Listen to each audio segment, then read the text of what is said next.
My foster mother abused me, denying me both food and education. To survive and pay for my schooling, I spent years making money in the gray areas of society. Every cent I earned was tainted with darkness and blood. Once, after narrowly escaping death again and wiping the blood off my face as I received 2,000 yuan, my biological parents found me. They revealed that I was the true heiress of a wealthy tycoon. Behind them stood a timid girl who bore a striking resemblance to my foster mother.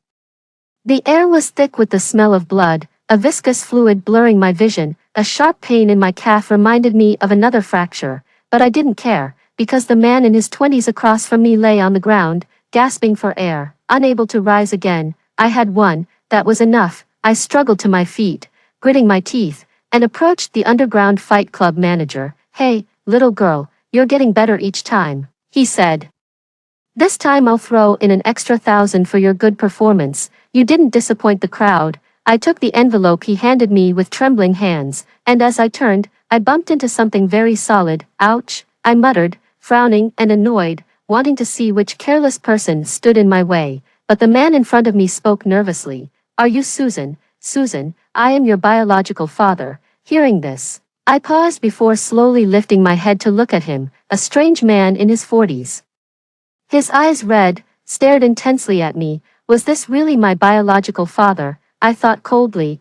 I knew it. The woman who I called mother for 15 years couldn't possibly be so cruel as to drip chilly water into my eyes and sew my mouth shut with needle and thread. She wasn't my real mother, and the woman who claimed to be my biological mother had her makeup ruined by tears. "Susan, we're taking you home," they said. "Sorry, it's our fault for being late. We will never lose you again." They seemed very upset. I never wanted to look at them. Instead, my gaze fell on the polite, smiling girl behind them, dressed in an expensive princess dress, bearing a resemblance to my foster mother. Following my gaze, my parents quickly introduced her. "This is your sister, Lisa. 15 years ago, Sydney, in her insanity, switched you and Lisa, and only now have we managed to find you. But don't worry, Lisa is sensible, and she has promised to take good care of you, Sydney." My foster mother was the architect of my misfortunes, having swapped me with her own daughter. Not content with merely replacing my life, she also made it miserable. Yet Lisa, the beneficiary of this swap, extended her clean hand with a broad smile, and the flicker of disdain that passed quickly did not escape my notice. "Sister, nice to meet you for the first time. I hope you can guide me." I stepped forward, took her hand, and without any niceties, I started my guidance. "Then please get out of my biological parents' house immediately." Lisa probably didn't expect me to say that. She froze, tears welling up as she looked towards our parents. My parents wiped their tears and forced a smile. "Susan, we know Sydney was a beast, but Lisa is innocent. You need to learn to be forgiving." I scoffed coldly, pulling up my pant leg to reveal my deformed right leg from the recent fight. "Tolerance. It wasn't you who were abused and beaten by Sydney. It wasn't you who were stripped of the right to education, nor was it you who were driven to earn money in an underground boxing ring at the age of 10 to afford a meal. When I was being abused by Lisa's biological mother, she was living in your house under my identity, leading a carefree life without worries about food or clothing. Does she really deserve the word tolerance? Also, you never raised me, not even for a day, so you hardly have the right to lecture me." I spoke without mercy, my tone even carrying a hint of impatience and fierceness. Initially a bit angry, my parents gasped in shock when they saw my injuries. My mother started crying again. My father's eyes darkened. "This Sydney is utterly heartless. Susan, don't be upset. Let's get you to the hospital first." I didn't refuse. Only a fool would. I could lash out at Lisa, but I would not, out of spite, let go of the life I was meant to lead again, with hope blossoming towards the light. I must seize it. Besides, Leo is still waiting for me to save his life. I had been worried about gathering enough money, but now, with my biological parents being wealthy, that was the best news. As we boarded a top-of-the-line luxury car, I directed them, "Go to the third hospital in the suburbs." My mother, reaching out to embrace me, said, "Susan, don't worry, we have the money, we'll take you to the best hospital." I shook my head, insisting, "To the third hospital." They seemed to want to say something, but ultimately, the car stopped at the hospital I had specified. My parents helped me out of the car carefully. I didn't go to register. Instead, I limped towards a ward housing about a dozen people, pushing the door open. A mix of various scents hit me as I walked toward a thin, pale boy covered in tubes. I immediately handed him the money. Leo, this is what I just won from boxing. Don't worry, I'll go again on Monday. The prize money is substantial.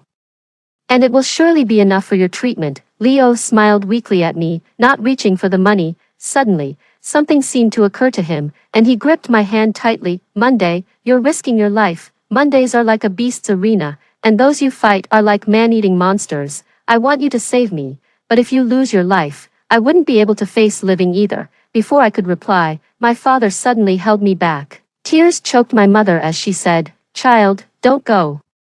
We'll pay for your friend's treatment." After saying that, she hugged me tightly, her whole body trembling. Such a good child, living such a painful life yet still willing to help others. Don't worry, leave it to us here, and you go get seen by a doctor. Hearing them say this, I finally breathed a sigh of relief and agreed to go for treatment. It's better that they offered to pay, otherwise, I would have had to look for more ways to get the money, although I didn't fully trust them.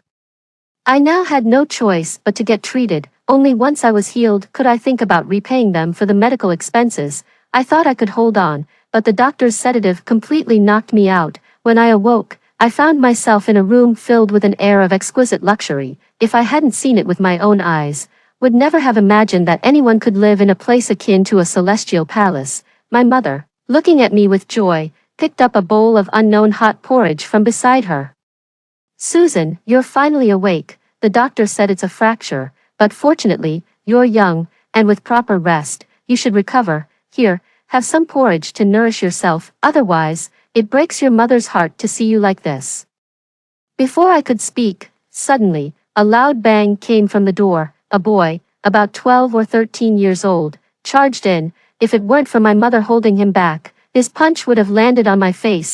"What are you, and what right do you have to take my sister's room? You don't even see if you're worthy. You only deserve to stay in the doghouse behind our house. Get out of my house." Lisa hurried in, but when the door was kicked open, I clearly saw her already standing there.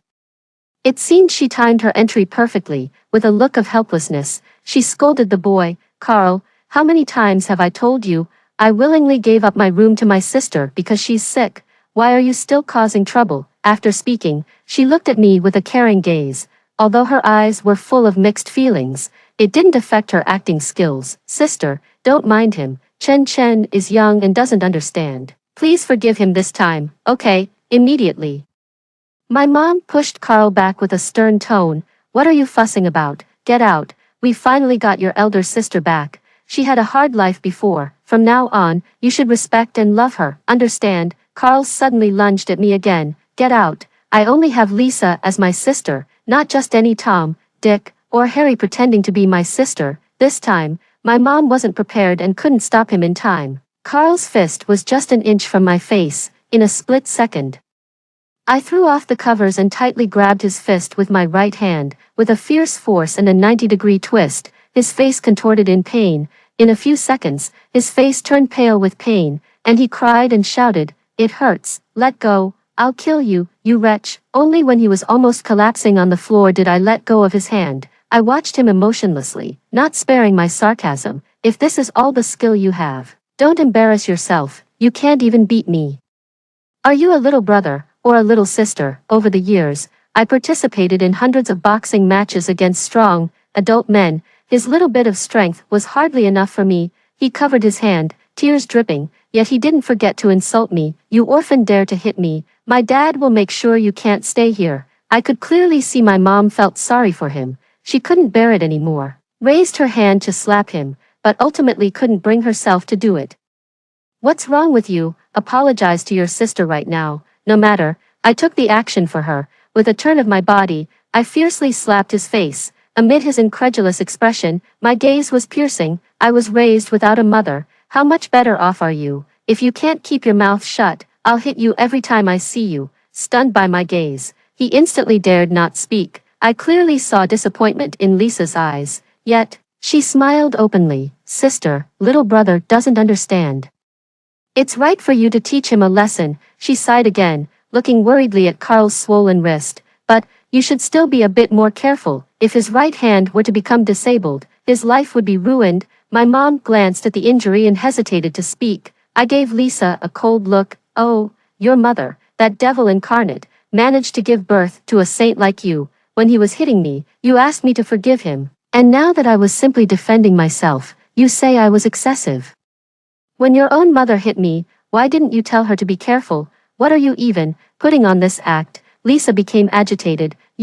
I crossed my arms, laughing mockingly. Can't keep up the act. That's all you are. Other poor children might have the skills to read the room and observe others, but I never had that chance. Regardless of how desperately I pleaded or tried to ingratiate myself, it was all in vain. Surviving Sydney's cruel treatment was no small feat. Eventually, I realized that only strength could truly protect me. Lisa, of course, wouldn't admit she was pretending. She squeezed out a couple of tears and looked at my mother, seemingly wanting her to take her side. My mother was already calling the family doctor to take Carl for a checkup. It was only after the mess at the scene was somewhat handled that my mother finally sighed and said, "All right, Lisa, leave us. I need to talk to your sister." Lisa left, clearly unhappy, and then my father came in.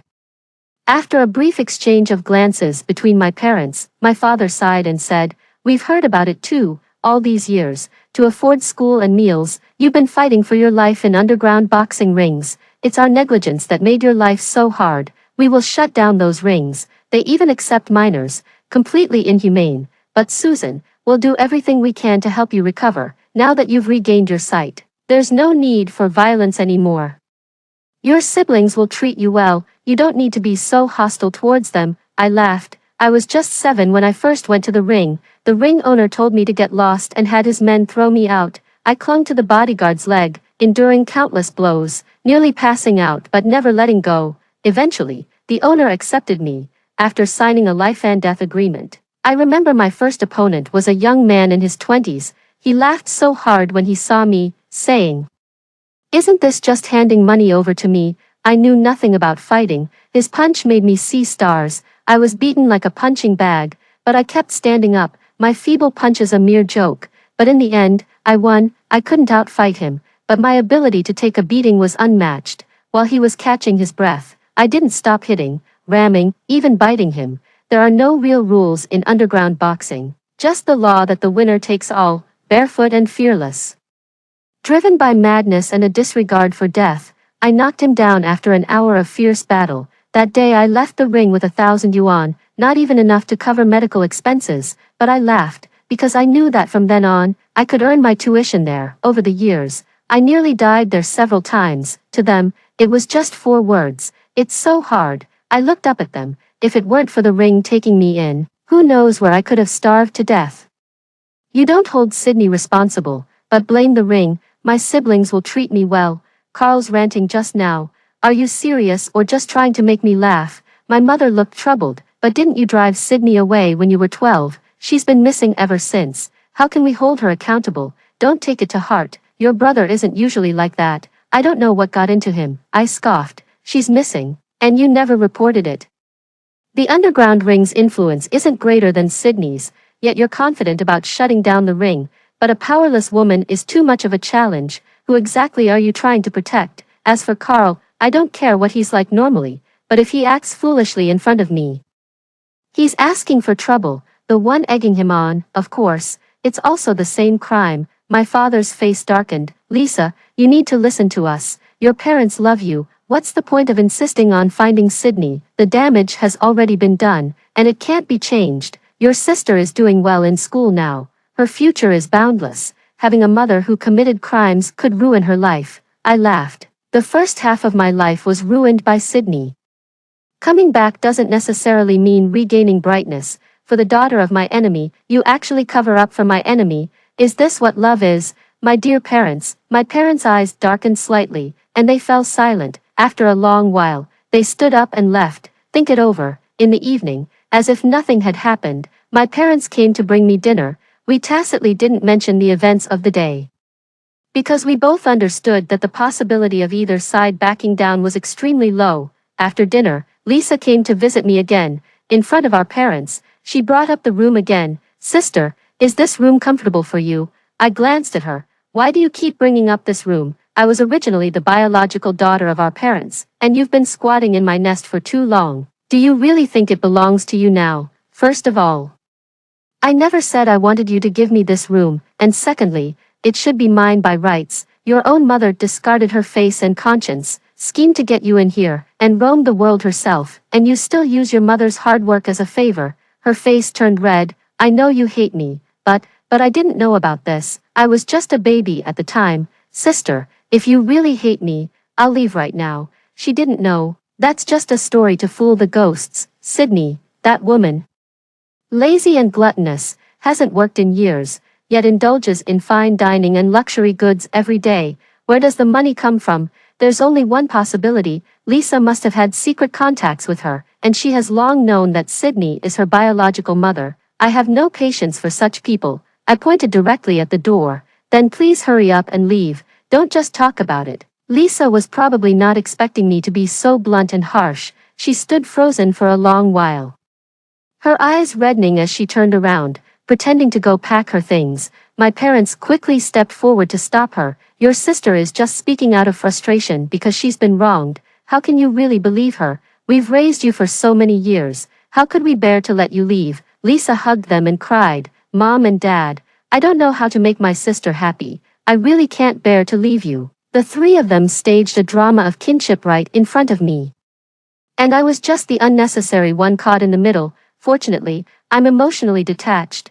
I don't feel sad, just ironic. If Sydney had been this nice to me back then, maybe I wouldn't want to come back with you today. If Sydney knew how well you treat her biological daughter, she would probably only regret not hitting me harder back then. The hands of the three embracing each other began to stiffen. What a warm atmosphere it was, becoming oppressive and awkward. My mother sighed and reached out to pull my hand. I pulled away sharply. I know you're close, but don't disgust me with it in front of me. My parents shook their heads and left with Lisa. In the following days, the frequency of my parents' visits decreased significantly. Lisa also stopped humiliating herself. With my parents around, Carl dared not to bother me anymore, and so, I fully recovered from my injuries. However, the first time I left my room and saw the entire mansion, Carl couldn't help but stir up trouble again. Mom and Dad, where's the new watch you bought for me last month? It's my favorite. Could you help me find it? Carl had just finished speaking when Lisa's face also turned serious. Yes, Mom and Dad, that watch cost hundreds of thousands. It would be such a shame if it were lost. My parents had the housekeepers search for it, but even after 2 hours, they found nothing. Ladies and gentlemen, we have searched everywhere except for the young mistress's room. Eventually, Carl turned his gaze towards me. Isn't it possible that someone, desperate for money, stole it? Mom and Dad, I've said it before, don't just bring anyone into our home. It's hard to guard against a thief within the family, he added. My parents scolded him. What are you saying? Your sister would never steal. Lisa coughed lightly. Mom and Dad, it's not that we think she would steal. But what if it got lost when Carl was causing a commotion in her room last time? Carl started to make a scene. I don't care. I must find that watch. After a moment, my parents looked at me helplessly. Susan, maybe you should let them look in your room. I smirked slightly. Sure, I understood these petty tricks all too well. As expected, the watch was found in my bedside drawer. Carl, thrilled, pointed at me and burst out. Look at that. You're just a poor thief, unable to change your ways. Liking to steal, right? Mom and Dad, you should take her to the police station immediately. This is just like raising a tiger. Today it's a watch. Tomorrow it could be your company's secrets. Lisa quickly stepped in pretending to mediate. Carl, how can you speak like that? It must have been accidentally left in her room last time. Carl rolled his eyes. Even if it was left behind, the drawer was closed. How could it have fallen inside? It's clear someone has dirty hands and an ugly way of eating, stealing everything, maybe even stealing a person. My parents frowned and looked at me. Susan, what's going on here? After you came back, weren't we going to give you money? You refused it yourself, so why steal now? Carl laughed more wildly. What else could be going on? Pretending to be pure and noble. If you want money, just say so. Seeing how pitiful you are, we might even give you some. I smirked, a cold light flashing in my eyes. Slowly approaching Carl, his previously defiant expression flickered with fear. What are you going to do? I'm telling you, I'm not afraid. I grabbed his carefully styled hair and swung him to the side. His body flew through the air, and by the time he regained his senses, my fist had already smashed into his face. With a scream, he spat out blood, his eyes reddening as he tried to counterattack. With an expressionless face, I punched him again in the stomach. Unprotected and vulnerable, my punch made his eyes roll back, instantly losing his ability to resist. My parents finally reacted, panicking as they tried to pull me away. I resisted the strength of two adults, continuously slapping Carl across the face. Not until his face swelled up like a pig's head did I finally let go. My parents were furious, scolding me. "We've told you many times. You can't keep fighting and causing harm. Do you have some problem that prevents you from getting along with normal people? Look what you did to your brother. You were the one stealing. How can you still be so self-righteous? What a clumsy setup. These two are really blind." A glint appeared in Lisa's eyes as she looked at me with a smirk, confident she would win. I pulled out my phone and played a video. Late one night, the door to my room opened. Carl sneaked in and placed his watch on my bedside table. The footage was so clear that everyone present nearly dropped their jaws, especially my parents, who were flushed with confusion. What's going on here? Carl, why would you do this? Why frame your sister?" Carl couldn't explain and just collapsed on the floor, pretending to be dead. Lisa coughed lightly. "Carl is young. He took a wrong turn, but he can still correct his ways. Thank goodness I have the habit of recording while I sleep. Otherwise, I would have been falsely accused." My parents looked at me in puzzlement. Indeed, who would be so scheming as to record while sleeping? I laughed. "It's all thanks to your dear mother. When I used to sleep, she'd pry open my eyes to drop chili oil in them. I'm not an idiot. If I couldn't fight back, couldn't I at least gather some evidence? The second time I got into a fight, I bought a mini camera to install on my phone, which gave me a lot of security." Lisa choked up, her laughter ugly. "Big sister, you've suffered." I smiled at her. "It's fine, you've already enjoyed the good fortune meant for me, haven't you?" Lisa was speechless, and my parents awkwardly tried to explain. "We had no idea it was this little brat framing you. We almost wronged you." "Sorry, Susan," I scoffed. "There's too much to apologize for. One more or one less doesn't matter." In their guilty expressions, I coldly glanced at Carl. I kicked him lightly. "Stop playing dead. Your tricks are childish in my eyes.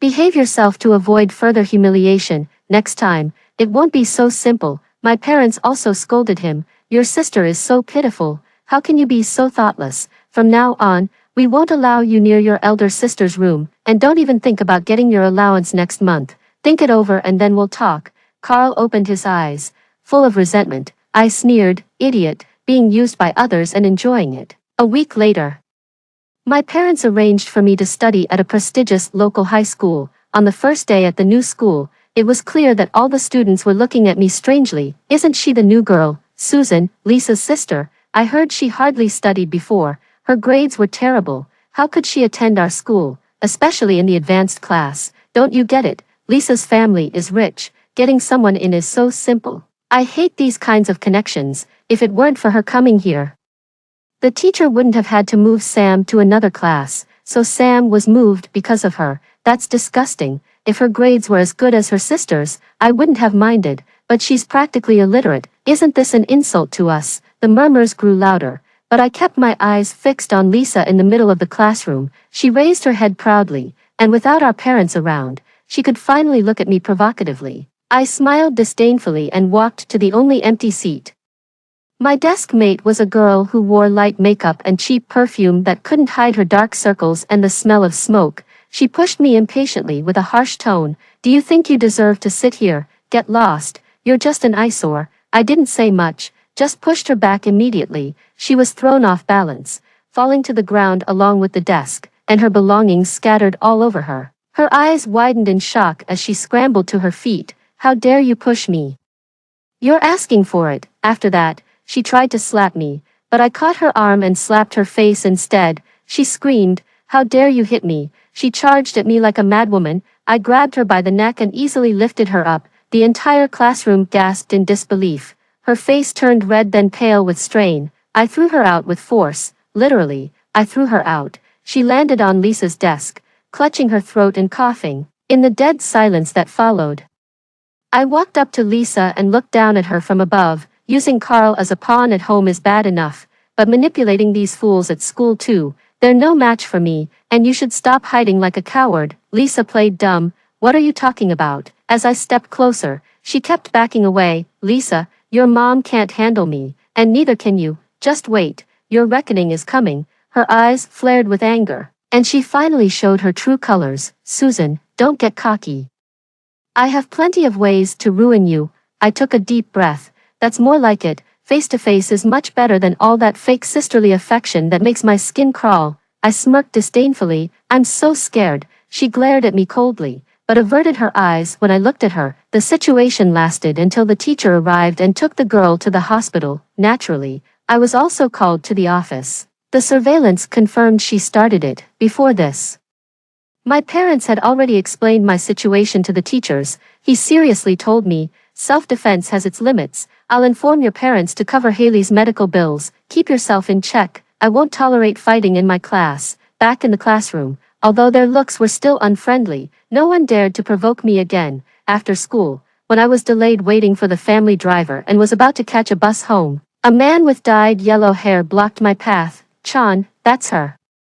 Behind the fierce-looking man was Haley, who I had beaten earlier that day, flanked by Lisa and Carl, and a few other oddly dressed punks smoking behind them. The man with yellow hair sized me up, then turned to Carl. "Are you telling me she managed to beat you guys up like this? Are you joking? I could knock her out with one punch." Carl, still intimidated, looked at me with venom. "She's much older than me, of course. I couldn't beat her. That's why we called you."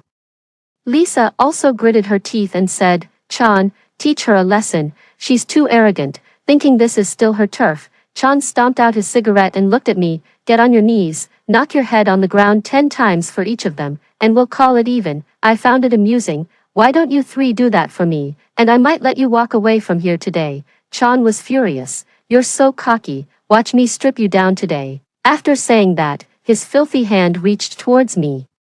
I countered with a standard shoulder throw, sending him crashing to the ground, his face still clueless. I used to fail countless times when I practiced boxing. Despite my strength, I was no match for adult men. Later, I discovered that my small stature could be used to my advantage, allowing me to move swiftly. Like now, before Chan could react, I had already kicked him in the abdomen. "Ah!" A scream like that of a slaughtered pig echoed as cold sweat broke out densely on Chan's forehead. I grabbed his hair and repeatedly knocked his head against the ground like a machine. 2 minutes later, he was howling miserably, his head covered in blood and dirt. "Madam, please spare me. I won't dare again. It was them. They sent me. I'm from a poor family. I was tempted by Lisa's money. Please let me go." As if I were nothing, the man who had been so arrogant was now crying like a child. The others immediately fell silent, several trembling with fear, wanting to flee. The other hoodlums, those who could be let go, were released. Only Lisa, her siblings, and Haley were left. I had already caught up to them. They had no chance to escape. I slapped Lisa across the face, causing her to tremble uncontrollably. "Big sister, please let me go." It was Carl. "He held a grudge after you beat him. He's the one who orchestrated this." Carl, already traumatized, screamed in panic. "It wasn't me, it was Lisa." Haley just collapsed to the ground. "It wasn't my fault. They told me to come." No wonder these three got along so well. They were all the same kind. I crossed my arms, raising an eyebrow at them. "Each of you, 10 bows, and don't leave until you're done." Haley was quick and precise, banging his head on the ground 10 times. Looking up at me pleadingly, I waved my hand. "Leave." Lisa and Carl, with faces full of humiliation, refused to bow their heads. It didn't matter, I would take action. A few hard slaps later, their dignity was gone, and so were their faces. Carl collapsed to his knees, numbly bowing his head. Lisa screamed madly, "You can't do this to me. My parents won't let you get away with this." I nodded earnestly, lifting my hand for another slap, sharp and loud. Her face was visibly distorted by the impact. "I'd like to see how they won't let me." Tears falling, she tried to speak again, but more slaps silenced her, her eyes finally showing fear as she reluctantly bowed her head. 2 minutes later, I yawned. "Get lost." The two scrambled away in a pitiful state. Back at home, they were surrounding our parents, crying and making a scene. "Mom, Dad, she beat us up so badly. Isn't she too arrogant? We almost didn't make it back. You must kick her out." "Mom, Dad, sister hates me so much. I don't want to stay at home anymore." even though my biological mother is missing, it's still better than being beaten to death here. Our parents looked worriedly at their injuries, then asked me, what happened here? I shrugged, what else? I beat them. My dad looked displeased. How could you beat them like this? Looking at the two bruised faces, I wondered, otherwise, if I don't beat them, what then? Do you really want to be beaten to death by thugs before you'll be satisfied? When they call people in, they should think about the consequences. Mom and Dad frowned at them. Carl looked guilty. She's talking nonsense. I knew it. I wondered why Lisa was so quick to throw him under the bus when trouble came. Turns out he's a terrible teammate. Seeing his expression, Mom and Dad didn't even need to ask further. You actually called thugs to bully your sister. Lisa hurriedly tried to fix the situation. No, Mom and Dad, you know me. I'm not that kind of person.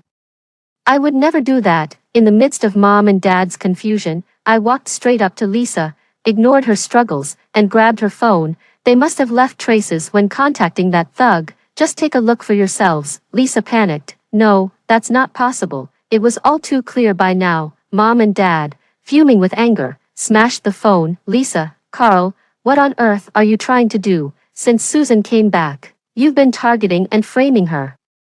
Have you decided to make our lives miserable? Both shivered and dared not speak. From today, you both are grounded, and don't bother going to school. If you dare again, I waved my hand. Mom and Dad, you don't need to put on a show in front of me. If you're reluctant to punish them, there's no need for harsh words. This wasn't the first time, and it certainly wouldn't be the last. Mom and Dad were extremely embarrassed. We didn't mean that. You are still kids, and kids make mistakes.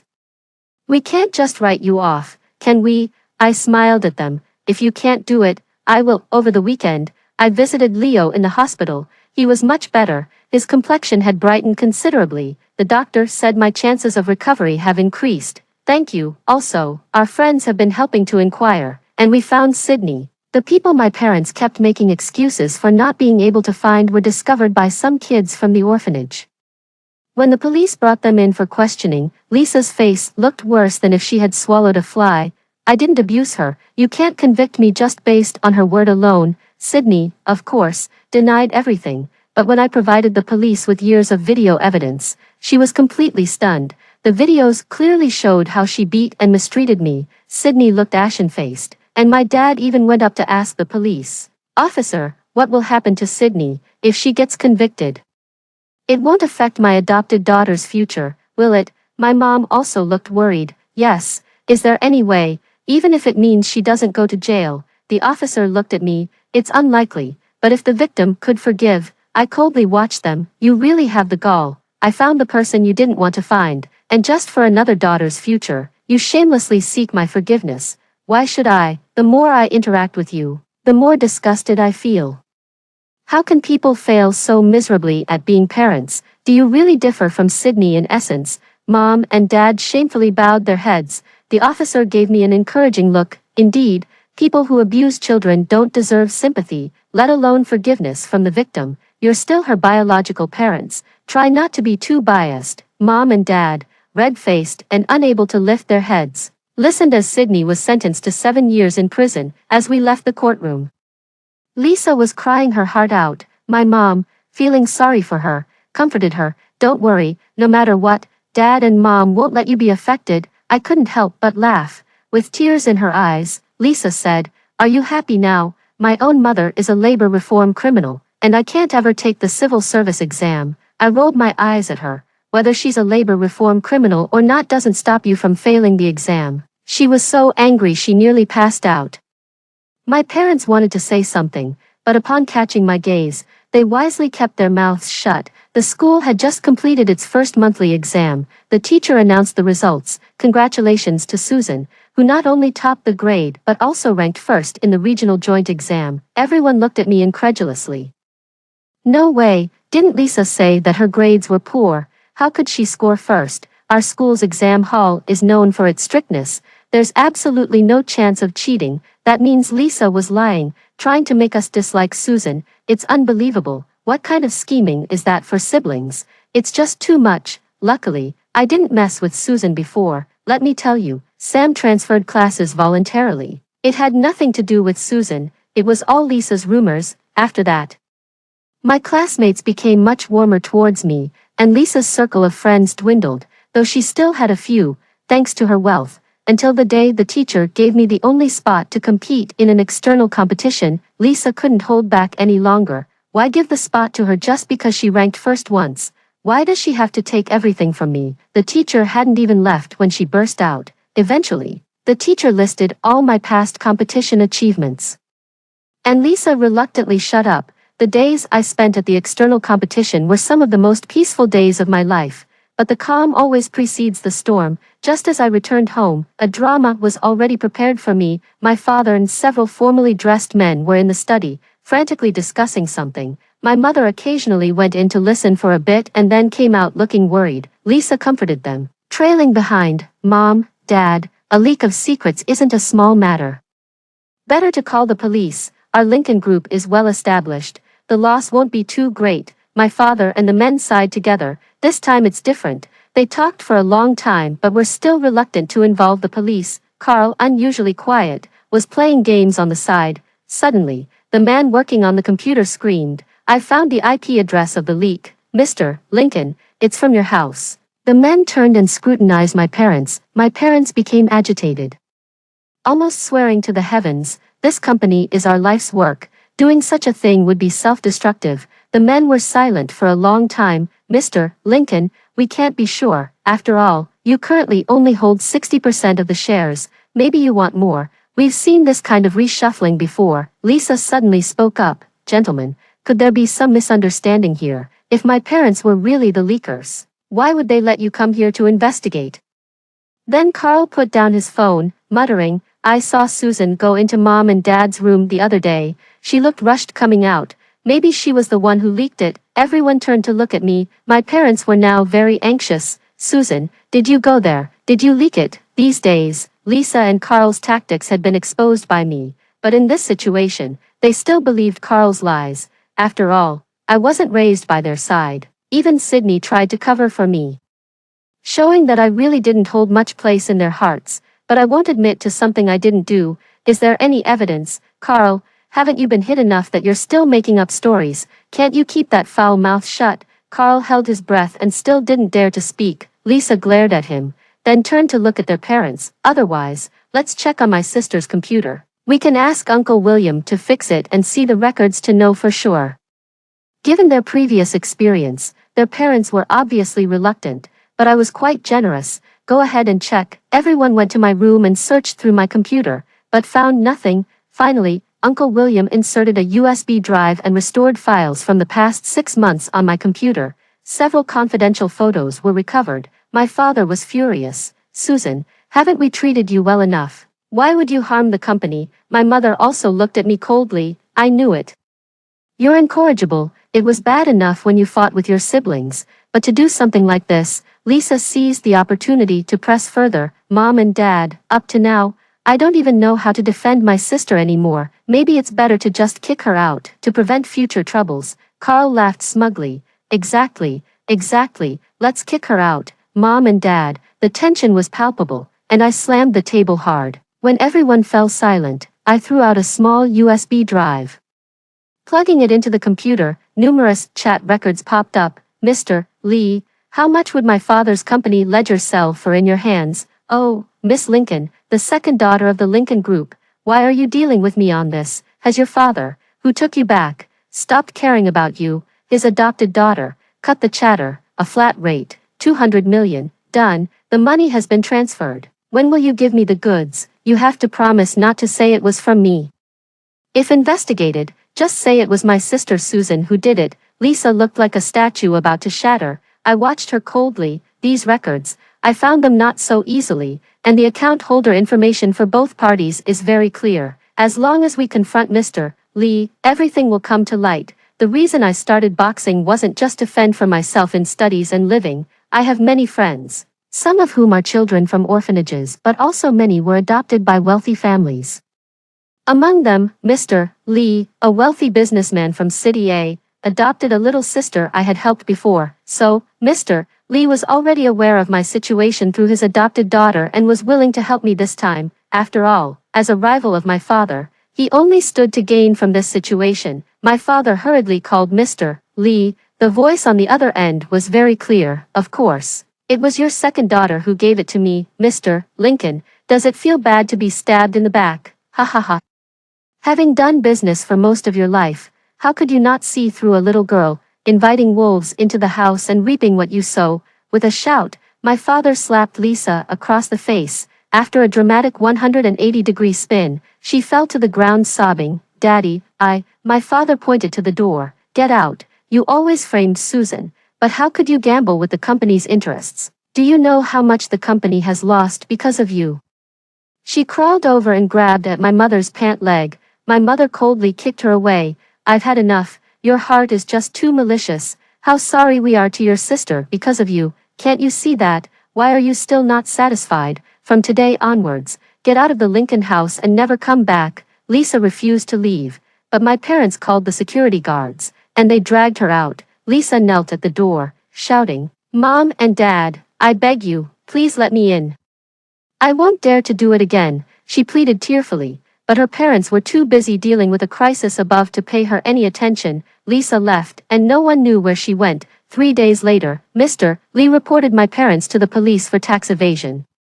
After they went to the station for questioning, they encountered Lisa at the entrance. She looked stern, as if she was ready for a showdown. I'm telling you, you're my foster parents and you must take care of me, otherwise I will report you, she threatened. My parents had been severely agitated these past few days. Seeing her made them explode. My mom slapped her, and my dad kicked her out, sending her flying 5 meters. We've already paid more than enough in child support, they told her. Just get lost. Still defiant, Lisa went to the police. As my parents had said, they had indeed overpaid her. At most, they would give her a few $100s a month until she turned 18. As they left the station, my parents, growing angrier by the minute, slapped Lisa a few more times. She walked away sobbing. Later, the police actually did find out that my parents had been evading taxes. No wonder they were so reluctant to involve the police initially. From then on, Lincoln Group faced hefty fines and debts. However, this amount was trivial for my parents. It just meant being a bit more frugal. Yet, trouble didn't stop there. At just 13, Carl was arrested for drug possession. He claimed it was Chan who introduced him to drugs, but the police never found Chan. Ultimately, even as a minor, Carl was sentenced to 10 years, to be served when he became an adult. In court, my dad couldn't hold back and beat Carl up right there. My mom cried until she vomited blood. The family was in turmoil, yet I studied peacefully, amused by everyone getting their comeuppance. Later, my mom appeared dazed, but my dad continued to strive at the company. Once they overcame the crisis, they finally remembered to mend our relationship. Child, don't resent us. We raised Lisa for so many years. We just couldn't be harsh with her. Now we see she's just a thankless person, a real viper. We wronged you. And we hope you can forgive us this one time and give us another chance. I felt disgusted. You haven't seen through her. You're just worried about your interests. If she hadn't threatened the company's profits, you would never have seen clearly. As soon as I turn 18, I'm leaving. I've kept track of every cent you gave me, and I'll repay you when I start working. They looked at me guiltily, but I shut down every attempt they made to speak. That year, I got into Peking University on a recommendation. As I was leaving, my old friends came to see me off. Wow, Susan, you've really made us proud. Not only academically and athletically excellent, but also top of your class. We suffered so much before. It's only right. Why didn't you tell us earlier that Chan bullied you? Chan is actually my subordinate. Didn't he handle things well this time? Carl's never going to have a good life now. Susan, you might not know, but I saw your sister Lisa working in a brothel, having a grand old time. Lisa, a vulnerable young woman, could have used the modest child support to get a decent education. Perhaps accustomed to a lavish lifestyle, she found it hard adjusting to poverty, so she resorted to degrading herself for vanity's sake. Later, after graduating and finding a good job, I dedicated all my salary to repaying my parents. I just wanted to settle my debts with them as quickly as possible. They kept trying to contact me, apologizing and explaining the so-called misunderstandings, but I never forgave them. I knew I could survive the first half of my life on my own. I can also carve out a brilliant future for myself on my own. After hearing the first story above, what are your thoughts? Feel free to share your opinions in the comments section. Next, let's continue to see another similar moving story. In the 7th year of their marriage, my mom decided she no longer wanted my dad and me. With tears streaming down her face, my timid mother untied her apron and said, "You'll both regret this." Dad scoffed at her, accusing her of being overly dramatic from reading too many novels, firmly stating he wouldn't go after her. I watched indifferently as she left. Dad quickly got engaged to his first love, but as time passed, he grew tired of her too and started missing my mom, who had always taken such good care of him. He picked me up and said, "Let's say some sweet nothings to lure her back." Okay, your mom is easy to deceive. But mom had moved on, with a new boyfriend and a child she now called her own. As she cooked, her smile was reserved entirely for her new family waiting at the table. Seeing the anger and regret in my eyes seemed to satisfy her. Yet, I tugged at her sleeve and challenged her. "Is this how you want Dad to regret?" By moving from serving one man at his stove to another, in the 7th year after the wedding. My mom asked me if I preferred Aunt Sunny or her. I looked at her and whispered, "Aunt Sunny." Mom cried again. She should have slapped me hard and demanded I choose again, considering how vibrant and brave she looked in her old photos, securely harnessed and climbing steep cliffs. She was never meant to be this fragile and timid. Through her tears, Mom asked, "Why do you all bully me? Neither you nor your father loves me." I stood there silently, watching her wipe her tears and slowly stand up. She coldly chopped and stir-fried, packing the meals into the freezer. Then, she packed her bags and told me, "Your father is on a business trip. If the nanny's cooking isn't good, eat the meals from the fridge." She lied. Dad wasn't on a business trip. He was vacationing in the Maldives with Aunt Sunny. Finally, Mom said, "I'm leaving this home. I'm done with you and your father." Her eyes red. She looked at me. I remained cold, offering no words to make her stay. Her gaze gradually dimmed and turned cold too. She left without looking back. I stood silently in the now empty house, staring at the closed door. It took over half a month for Dad to find out. He coldly laughed. "She's read too many novels," thinking that by leaving, I'd suddenly be filled with regret. He used to be somewhat considerate. Now, sitting at home, he dialed the phone. "Sunny, why don't you move in with me?" Whatever was said on the other end, Dad lazily replied, "Got it. I'll have the maid throw out the dirty stuff, making sure you won't find any trace of her." I eavesdropped, having already hidden Mom's belongings. She left behind the luxury gifts and jewelry Dad had given her, taking only some cheap clothes she bought herself. She thought this showed dignity. Little did she know, even the dignity she left behind would become a trivial amusement for Dad and his lover. Sunny moved in quickly. The sofa and dining table were thrown out, replaced with furniture she preferred, including a large space for her piano. Holding my lunchbox, I sat by the narrow new table. Sunny came over, smiling. "Hey, baby, long time no see." I looked up and smiled back. "Aunt Sunny, why aren't you out with Dad today?" Sunny jokingly pinched my cheek. "Still calling me Aunt? Your dad and I are almost engaged." "It's time to call Mom," I said, but my smile faded slightly as I mentioned, "I heard Dad on the phone saying he was going to H-City to hang out with Uncle Simon." Sunny's expression froze instantly because she too knew Mr. Simon's penchant for taking people to Commercial District K for fun. As the saying goes, it's hard to leave a garden of flowers without a petal sticking to you. Her demeanor changed abruptly, and she quickly stood up to leave, saying, "Baby, you play by yourself for now." I put on my headphones and listened through the surveillance to Sunny speaking in her room. "George, tell me the truth. Have you been messing around?" she demanded. Her voice grew louder. "What do you mean? How am I the same as her? You always said that this marriage was a mistake and that you loved only me." I contentedly used their conversation as background noise while I devoured my lunchbox. A passing nanny asked curiously, "Baby, what are you listening to? You seem so happy." I smiled with my eyes squinted.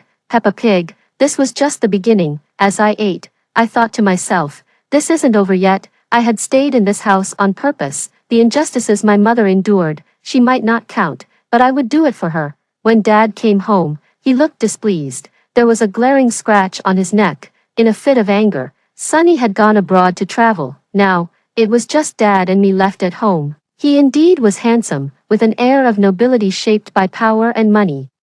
As he frowned and applied a bandage to his neck, his eyes appeared deep and emotional, as if he was the one who had been wronged. "Mia, what are you doing standing there?" He turned and saw me. I held up my homework. "Dad, I don't quite understand this problem. Dad rubbed his temples and began, go ask your. He instinctively wanted to say my mom's name, then realized he couldn't just push everything onto her anymore. Because she was gone, impatiently, he said, go ask the nanny, I replied. Auntie doesn't know either, Dad, you're so smart, you must be able to do it, right? Dad picked up the homework, silent for a long while. Was my dad smart? I wasn't sure, but my mom always thought he was brilliant, a distinguished young president from a notable family. It was hard for outsiders to tell whether he was genuinely talented or just lifted by his family's status. But Dad had always been arrogant, often saying my mom was not smart, lacked sense, and was nothing to show off. Mom couldn't compare to him, a bright student who had studied in the United States, nor to his wealthy first love with whom he had parted ways years ago due to a twist of fate. Thus, under his constant belittling, my mom became increasingly insecure and silent. It seemed that even she believed the only thing she could do well was to take care of the family. Dad stared at the problem for a long time before asking, is this a primary school problem? I replied. It's for the math competition I'm participating in. Dad raised an eyebrow. You're in a competition. He usually didn't involve himself in household matters, only showing affection when in a good mood, playing the doting father, and when he was upset, he would be off enjoying himself somewhere else. My father said impatiently, here's what we'll do, I'll give you a phone number. Have my secretary arrange a few more teachers who specialize in competition coaching for you. Don't bother me with trivial things like this in the future. He stared at the red mark on his chin in the mirror, his expression turning sour. I'm already bothered enough. I said, okay, and left. As I walked away, I gripped the homework book tightly in my hand. In fact, my mom had already solved this problem for me. My dad isn't that smart. That reassured me even more. Dad couldn't find the watch he had casually placed somewhere. And the suit he needed to have dry cleaned had been forgotten by the maid to be sent out. He irritably pulled open each drawer and slammed them shut. Without Mom, he was like an infant who couldn't take care of himself, irritable and temperamental. I stood in the shadow at the top of the stairs, holding the watch, coldly watching him lash out at the maid. As a result, he went through several maids, none to his satisfaction. Mom took too good care of him. She thought she could exchange sincerity for sincerity but ended up nurturing a giant baby. With the household in disarray, my father's relationship with Miss Sunny grew increasingly tense, perhaps because their relationship began from an affair. Aunt Sunny kept a tighter leash. Initially, Sunny managed to maintain a facade of generosity and composure. But when she found several strands of hair that weren't hers and a hairpin in the bathroom, she couldn't bear it anymore and exploded, this time. However, my dad was indeed innocent. I had chosen the hairpin. The hair was randomly plucked at school. My dad was too complacent, convinced that Sunny was staging it all, even suspecting that he might have actually brought a woman home during a drunken blackout. But it never occurred to him to suspect me. Perhaps, in his eyes, a girl born to a woman he couldn't brag about is as insignificant as dust. That quarrel led to Sunny checking on him every night, scrolling through his phone, questioning every new female contact he added. His old flame had thus turned cold. I understand my dad's nature. He never really liked his early girlfriend who went abroad. He just equally liked everyone he couldn't have, just like how he used to like my mom. Mom was once a brilliant member of a geological exploration team. My dad fell in love with her at first sight during a TV interview. Later, he went to great lengths to pursue her, even venturing alone into the deep mountains to rescue team members for her. But as the spark of love faded, the mundane responsibilities of married life gradually made him lose interest in her. Just like he's now losing interest in Sunny, my dad began to frequently give Sunny the cold shoulder. I knew the time was right. That night, after my dad took a shower, he saw his phone casually placed back on the nightstand, with several important clients deleted from WeChat. The intense emotions came quickly and seemed to leave just as fast. They had their most fierce argument. Sunny vehemently denied touching the phone, but the already collapsed trust had turned completely into ruins. My dad shouted, if I had known you were so melodramatic, I might as well have stayed with Mia's mom. At least she was honest and didn't pull these stunts. I knew my dad meant it. He was tired of it all. And he began to remember my mom's good qualities, understanding, quiet, and tolerant of everyone else he was involved with. This statement completely broke Sunny. Fine, let's just call off the engagement then. George, you've been snapping at everyone like a mad dog today. Who would dare spend a lifetime with someone like you? My father just snorted. This time, he didn't go after her. After the argument, it seemed like my father finally remembered me.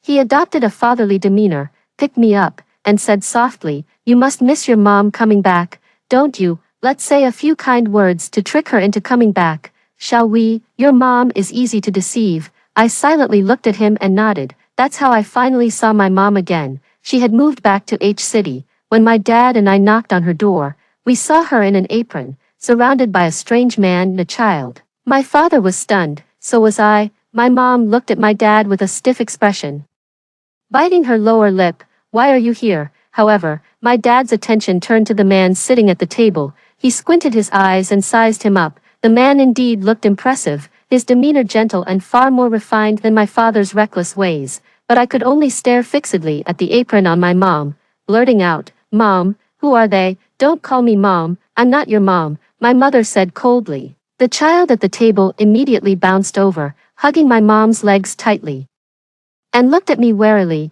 "I know you, you're the bad kid who doesn't want a mom," she said. "And who are you?" I asked, struggling to keep my composure as I glared at her. She proudly said, "I'm Hebe, the darling of my mom and Mr. Kevin." The man at the table then slowly stood up, smiling warmly. "I'm Kevin, she's my nephew's child. After my brother's family had an accident, things happened. Fortunately, we met Miss Kathy. Otherwise, I wouldn't know how to take care of this clever little girl." As a clumsy man, my father frowned slightly, a look of disgust quickly crossing his face before he forced a polite smile. "Nice to meet you. I'd like to speak with Kathy privately. Could you give us a moment?" I looked at my mom, her face showing a slight hesitation and a trace of satisfaction. She thought my father was regretting his actions, but only I, as an observer, could see clearly. George wasn't regretting anything. He just felt he had found a worthy rival and was ready to engage in his game of seduction. I frowned and hurried to tug at my mom's sleeve. Hebe pushed me to the ground. My knees hit the scattered toys on the floor, causing sharp pain. "Don't you dare touch my mom, you ingrate," Hebe yelled. "I wasn't. I just wanted my mom to have a freer life." Despite my own thoughts, a sense of injustice made my eyes red. Suddenly, gentle hands picked me up. I looked up to see my mom holding me, then turning her head away, unwilling to look at me anymore. "Just go, all of you.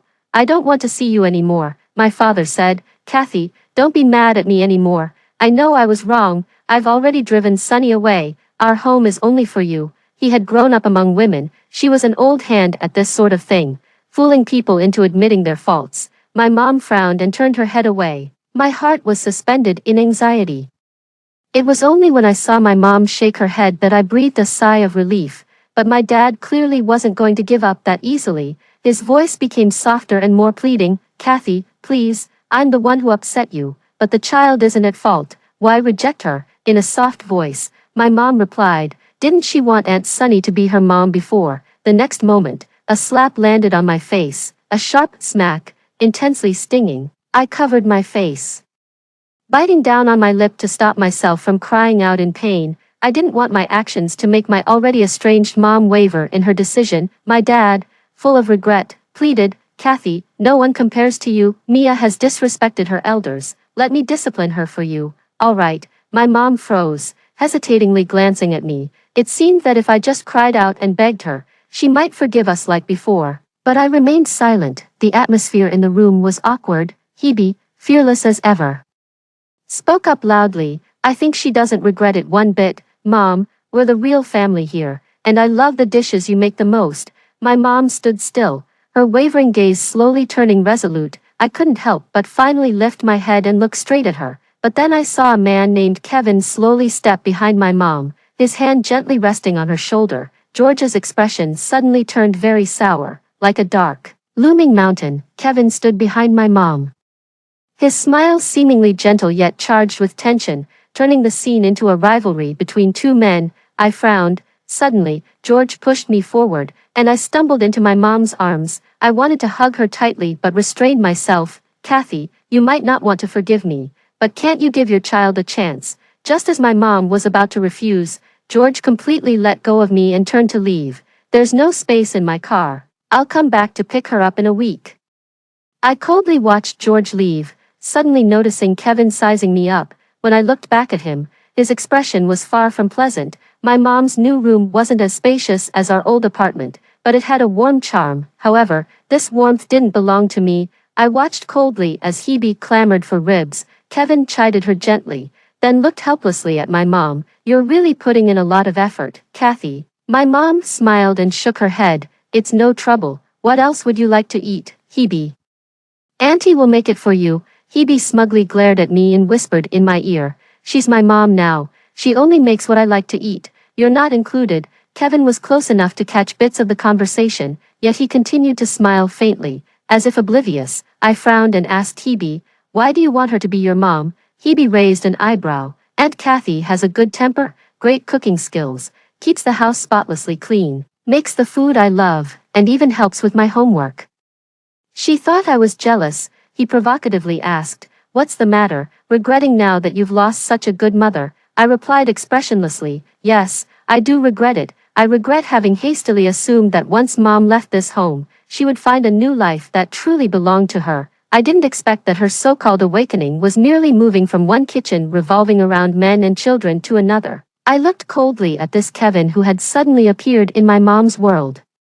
I heard he was my mother's neighbor, and they occasionally met, which is how they got to know each other. Once, when Hebe had a high fever at night, Kevin desperately sought help and knocked on my mom's door, which sparked their relationship and feelings grew over time. A man, instead of seeking help from friends or relatives in the middle of the night, deliberately asking a single woman for help, seemed more about ulterior motives than genuine concern. It didn't seem like love, but more like looking for a free nanny. I didn't expect that by driving away a wolf, we were inadvertently welcoming a tiger, but no matter, anyone who hindered my mother's progress, I would deal with them one by one. That day, I stopped my mom who got up early to make breakfast. I softly asked, Mom, what do you plan to do later? My mom clearly lacked the patience to continue listening.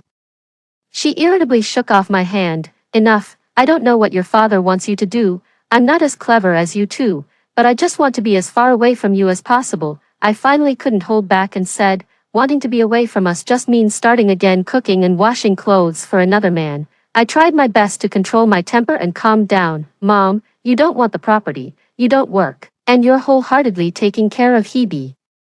Where will you get the money to be independent? My mom hesitated for a moment, then retorted, this is just temporary, mister. Kevin said he's planning an art exhibition soon and really can't take care of the child. Kevin is my friend, of course, I want to help him. Is it only permissible for you guys to have friends, and not for me? I stared at her. I knew she wasn't foolish. She understood exactly what I was saying. Her desperate rebuttal was because she understood all too well.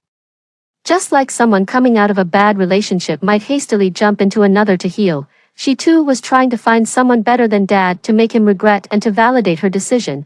But does her decision only have value and deemed right if others acknowledge it? I softly said, since you consider him your friend, why not tell him you're looking for a job and see how he reacts? Mom looked at me as if seeing me for the first time, scrutinizing carefully. She suddenly sighed and gently asked, how did you become so mature? You're still a child, don't get involved in adult matters. I looked up silently, not agreeing, but persistently said, just ask him. Mom hesitated for a moment, but ultimately nodded. That evening, when Kevin heard that Mom was looking for a job, he nodded with a smile. Sure, Kathy, I support you, he said. Kevin simply nodded and started eating his meal. The encouragement and support were merely verbal. My mom looked at Kevin, waited for a while, and when she realized his so-called support was just that, she was momentarily stunned. That evening, before I even had a chance to tell her about Kevin's issues, my mom quietly told me, I've decided to get a job. This time, I'm serious. I felt a stir in my heart, but I forced myself to keep a calm demeanor, merely nodding lightly. Mom wanted to find a job on her own, but with such a long career break and having children, it wouldn't be easy. I discreetly contacted a few acquaintances sympathetic to my mom's situation. A university professor specializing in geology invited her to join their scientific expedition team. It would mean being away for a month. Upon hearing the news, Kevin was taken aback but then laughed it off, saying, no worries, Hebe is big enough to take care of herself a bit. Hebe, however, cried desperately, not wanting Mom to leave. No worries, but really, what had my mom done wrong to deserve a no worries from him? their first reaction wasn't actually happiness for my mom securing a job. That night, after a long silence, my mom asked me just one question, "Baby, why didn't you cry and ask me to stay like Hebe did?" I kept my head down, silent. Mom wasn't angry or disappointed. She simply said softly, "You don't have to tell me, I'll find out the answer myself." My dad came to pick me up, not to take me away, but to move me into a house he had rented upstairs. George was more determined than ever to win my mom over. Even seeing my mom only joking with Kevin,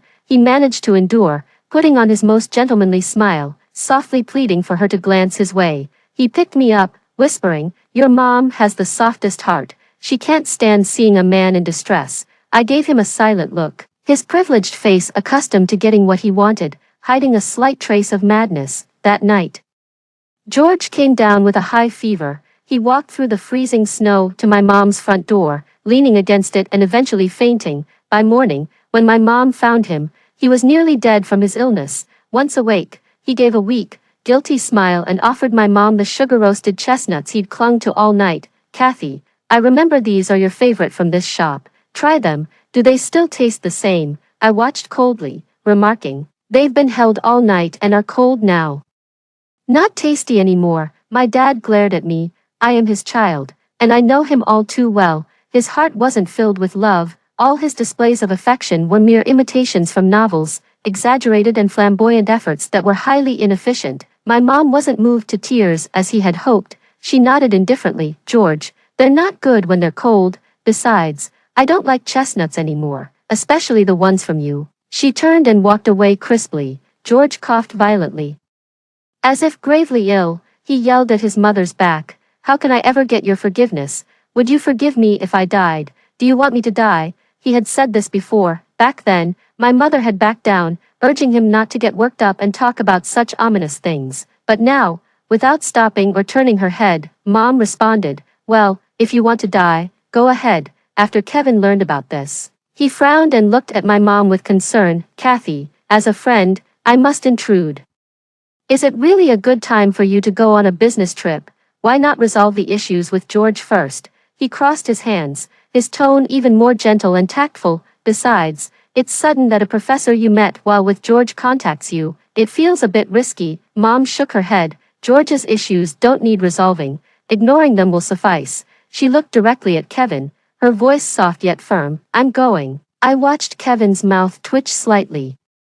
Then he masked his displeasure and maintained a smile. "Kathy, you really are strong. Kevin is smart. He must have realized that once my mother left, she would only become more clear-headed and independent, not content to simply look after him and Hebe." Kevin's attitude towards my mother had changed, from previously being ambiguous to increasingly distant and polite. Without profit, rifts emerge. When George got wind of it, he became even more enthusiastic, constantly pestering my mother. "Our marriage failed, and you think you're completely blameless. Kathy, you have flaws too, or else Kevin wouldn't have left you. But I won't give up. You won't find a better man than me." My mother showed no reaction to these words. She just seriously brushed up on her professional knowledge, packed her bags, and prepared for the trip. I felt relieved. My mother, like a bird long caged whose wings were barely able to flutter, had finally flown out. I, too, could leave. George never cared about me. He didn't know that I had already obtained all his passwords from surveillance footage. I sent anonymous emails to various directors, containing chat records of George involved in financial fraud and embezzlement. This matter, neither huge nor trivial, was just enough to keep George preoccupied for a while.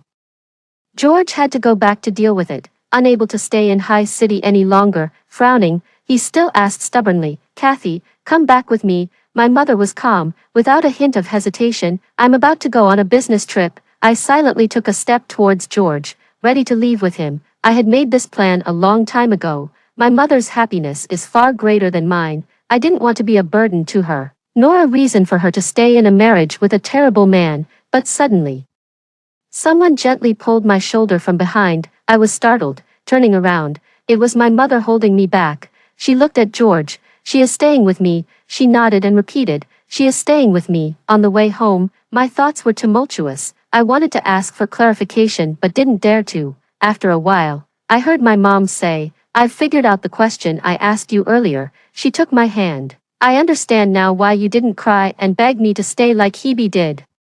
Because you didn't want me to live that life anymore. She understood it all. I had no choice but to reveal everything. Yes, I said softly, children only hold their mothers back. I didn't want you to stay with Dad for my sake. I hoped you would leave that world behind, including me and Dad, and start a new life. Mom said, silly child. She sniffled, silly child, trying to lighten the mood. I said, later, let Dad send the driver to pick me up. I'll go back and both bother him and spend his money. Two birds with one stone. How great is that? Mom didn't speak, just squeezed my hand tighter. I said, Mom, you've just found a job, and it's hard enough living on your own. I can't be your burden. Mom said, you're not a drag, not a burden, my little silly. Her warm palm tightly enveloped my hand, and our shadows merged together in the setting sun. You are Mom's baby. I paused for a moment, staring blankly at the sunset. Finally, unable to hold back any longer, I clasped her hand without restraint. After hearing the stories above, what are your thoughts? Feel free to share your opinions in the comments section. Looking forward to hearing from you. If you liked this story, don't forget to like it, share it, and subscribe to my channel. See you next time.